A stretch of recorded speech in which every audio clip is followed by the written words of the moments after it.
श्री राजा Ram inter college तैयारी कराकर जौनपुर। प्रिय बच्चों, ऑनलाइन कक्षा में आपका स्वागत है। कक्षा 10 विषय हिंदी। तो देखिए, हिंदी विषय में आज हम लोग पढ़ेंगे छायावादी कवित्री महादेवी वर्मा का हिमालय शीर्षक से महत्वपूर्ण पद्यांश 3। टूटी है तेरी कब समाधि, झंझार लौटे सतहार हार। बह चला दृगों से किंतु नीर, सुनकर जलते कण की पुकार। सुख से विरक्त दुख में समान। ठीक है, यही महत्वपूर्ण पद्यांश है। टूटी है तेरी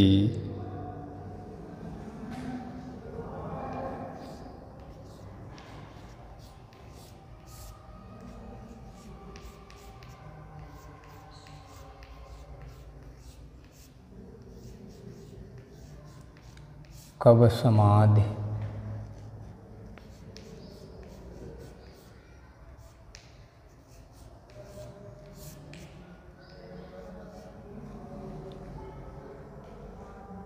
झंझार लौटे सतहार हार।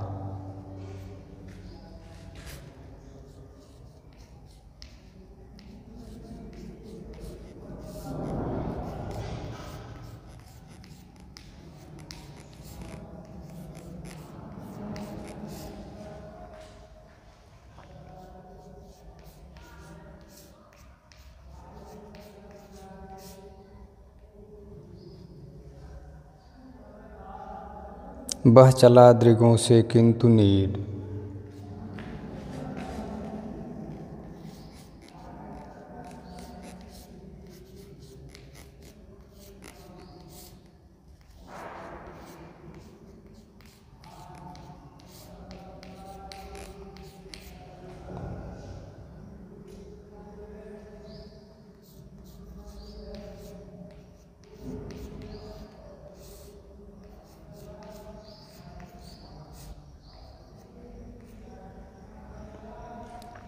सुनकर जलते कण की पुकार।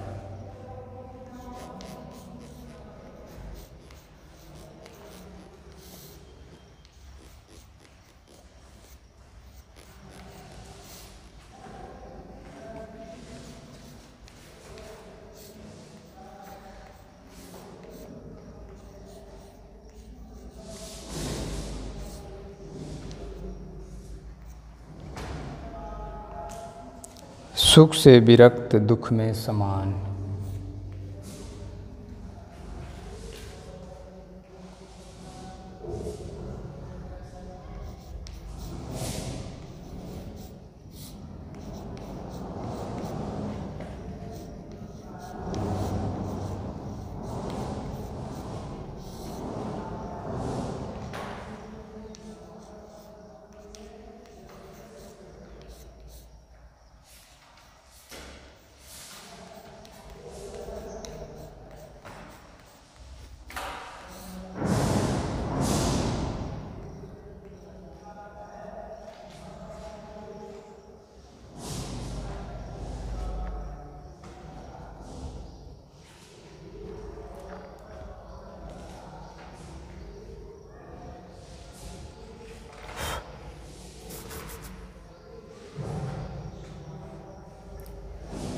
झंझार लौटे सतहार हार। झंझावा तूफान, सत माने सैकड़ों, हार हार माने हार मानकर। दृगों से नेत्रों से। सुख से विरक्त दुख में समान, मतलब दोनों स्थितियों में एक समान रहना। तो टूटी है तेरी कब समाधि, झंझार लौटे सतहार हार। बह चला दृगों से किंतु नीर, सुनकर जलते कण की पुकार। सुख से विरक्त दुख में समान। तो सर्वप्रथम आप हेडिंग देंगे पद्यांश।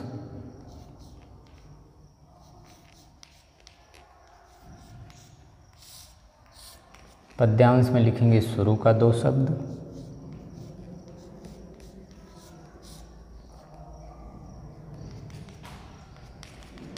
डैश डैश करके अंध का दो शब्द।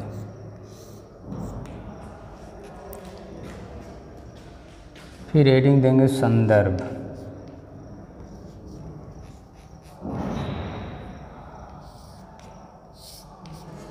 संदर्भ ध्यान से सुनिए।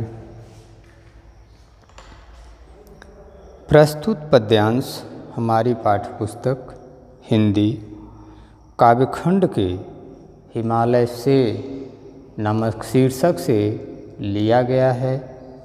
इसके रचयिता छायावादी कवित्री महादेवी वर्मा जी हैं। ठीक है।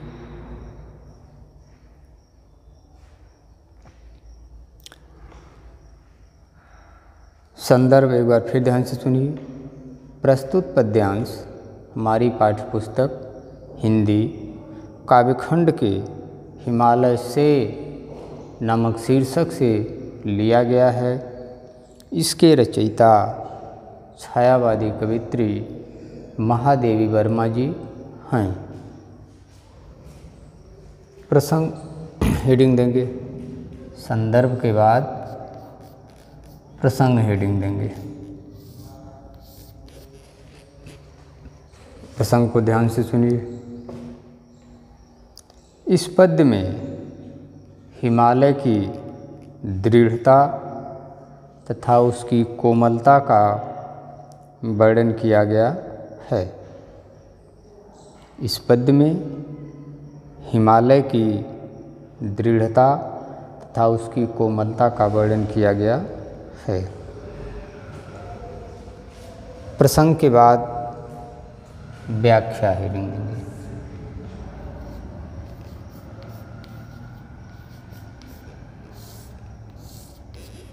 व्याख्या ध्यान से सुनिए। कवित्री कह रही हैं कि हे महान हिमालय, तुम एक योगी के समान समाधि में लीन रहने वाले हो। सैकड़ों आंधी तूफान तुझसे टकराते हैं और तुम्हारी दृढ़ता के सम्मुख हार मानकर वापस लौट जाते हैं, किंतु तुम अविचल भाव से समाधि में लीन रहते हो। इतनी बड़ी सहन शक्ति और दृढ़ता होने पर भी तुच्छ धूल के जलते कण की पुकार सुनकर तुम्हारी आँखों से करुणा के आंसू जल की धारा बनकर बहने लगते हैं। इस प्रकार तुम में दृढ़ता है पर हृदय की कोमलता भी है। तुम्हारी सुख भोग में सुख से विरक्त दुख में समान। तुम्हारी सुख भोग में आसक्ति नहीं है, अर्थात कोई लगाव सुख से नहीं है। तुम सुख और दुख में एक समान रहने वाले हो। यह समान रहने की भावना ही तुम्हारी उच्चता का, महानता का द्योतक है, अर्थात सूचक है। तो व्याख्या एक बार फिर ध्यान से सुनिए। कवित्री कह रही हैं कि हे महान हिमालय, तुम एक योगी के समान समाधि में लीन रहने वाले हो। सैकड़ों आंधी तूफान तुझसे टकराते हैं और तुम्हारी दृढ़ता के सम्मुख हार मानकर वापस लौट जाते हैं, किंतु तुम अविचल भाव से समाधि में लीन रहते हो। इतनी बड़ी सहन शक्ति और दृढ़ता होने पर भी तुच्छ धूल के जलते कण की पुकार सुनकर तुम्हारी आँखों से करुणा के आंसू जलधारा बनकर बहने लगते हैं। तुम में दृढ़ता है पर हृदय की कोमलता भी है। तुम्हारी सुख भोग में कोई आसक्ति नहीं है, अर्थात कोई लगाव सुख से नहीं है। तुम सुख और दुख में एक समान रहने वाले हो। यह समान रहने की भावना ही तुम्हारी उच्चता अर्थात महानता का द्योतक है।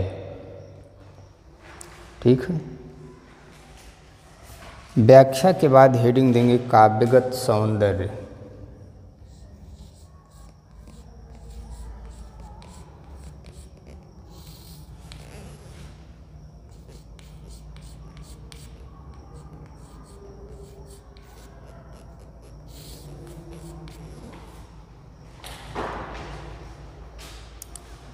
काव्यगत सौंदर्य को ध्यान से सुनिए। नंबर 1, इस पद्य में हिमालय की बाहरी कठोरता और हृदय की कोमलता का वर्णन किया गया है। काव्यगत सौंदर्य में नंबर 1 ध्यान से सुनिए। इस पद्य में हिमालय की बाहरी कोमलता और हृदय की बाहरी कठोरता और हृदय की कोमलता का वर्णन किया गया है। नंबर 2, इस पद्य की भाषा शुद्ध साहित्यिक खड़ी बोली है। नंबर 3, इस पद्य में शांत रस है। नंबर 3, इस पद्य में शांत रस है। नंबर 4, इस पद्य में अतुकांत मुक्त छंद का प्रयोग है। नंबर 5, इस पद्य में माधुर्य गुण है। नंबर 5 में लिखेंगे कि इस पद्य में माधुर्य गुण है। नंबर 6, इस पद्य में मानवीकरण तथा पुनरुक्ति प्रकाश अलंकार है। छठवां एक बार फिर ध्यान से सुनिए। इस पद्य में मानवीकरण तथा पुनरुक्ति प्रकाश अलंकार है। ठीक है। तो यह रहा महादेव वर्मा जी के हिमालय शीर्षक का महत्वपूर्ण पद्यांश।